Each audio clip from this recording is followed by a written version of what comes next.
الحمدللہ وکفا والصلاۃ والسلام علی سید الانبیاء والمرسلین اما بعد فاعوذ باللہ من الشیطان الرجیم بسم اللہ الرحمن الرحیم اللہم صلی علی سیدنا و مولانا محمد معدن الجود والکرم وآلہ وبارک وسلم الصلاۃ والسلام علیک یا سیدی یا رسول اللہ وعلی آلک و اصحابک یا سیدی یا حبیب اللہ۔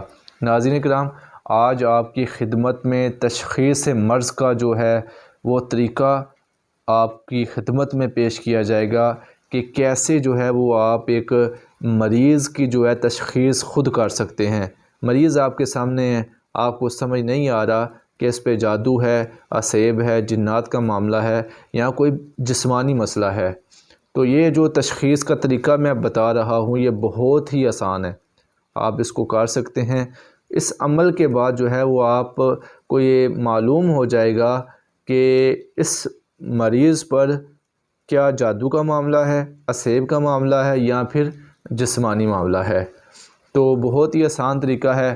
طریقہ جو ہے وہ آپ کی خدمت میں بیان کرنے سے پہلے میں گزارش کروں گا کہ اگر آپ ہمارے اس چینل محمد اویس رضا قادری پر نئے ہیں تو برائے مہربانی ہمارے اس چینل کو آپ سبسکرائب کر دیجئے تاکہ ہماری آنے والی ہر نئی ویڈیو جو ہے وہ آپ تک بآسانی پہنچ سکے۔ اللہ کریم آپ کو جزائے خیر عطا فرمائے۔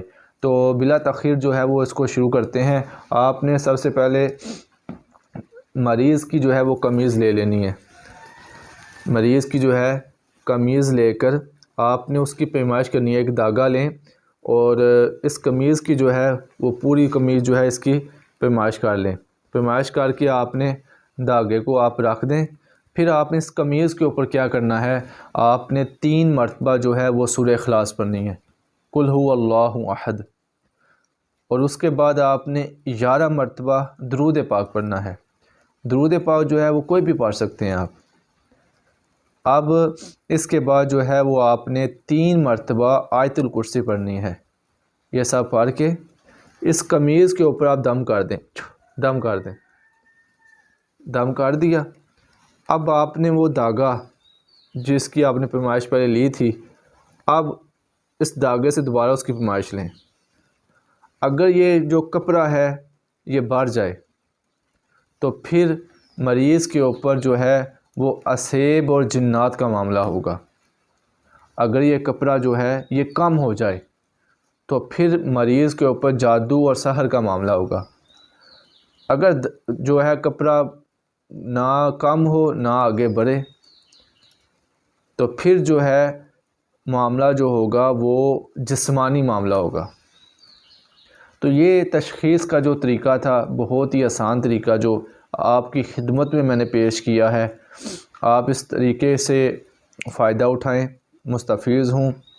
اور مزید جو ہے تشخیص کے حوالے سے بھی اور بھی کافی سارے طریقے ہوتے ہیں۔ استخارے کے ذریعے بھی تشخیص کی جاتی ہے، تسبیح والا استخارہ ہوتا ہے، پانی کے ذریعے جو استخارہ کیا جاتا ہے، یا پھر 2 نفل پڑھ کے آپ استخارہ کر سکتے ہیں۔ تو استخارے کے بارے میں جو ہے وہ بھی الحمدللہ ہمارے اس چینل کے اوپر ویڈیوز موجود ہیں جس میں ہم نے تسبیح کے ذریعے استخارہ، پانی کے ذریعے استخارہ، اور اللہ تعالیٰ کے بعض صفاتی نام ایسے ہیں جن کے ذریعے استخارہ کیا جاتا ہے۔ تو الغرض ہم نے اس ٹاپک کے اوپر بے شمار ویڈیوز بنائی ہوئی ہیں، تو آپ وہ بھی ہمارے اس چینل پر ملاحظہ کر سکتے ہیں۔ اللہ کریم آپ کو آسانیاں عطا فرمائے اور آسانیاں تقسیم کرنے کا شرف عطا فرمائے۔ السلام علیکم ورحمۃ اللہ وبرکاتہ۔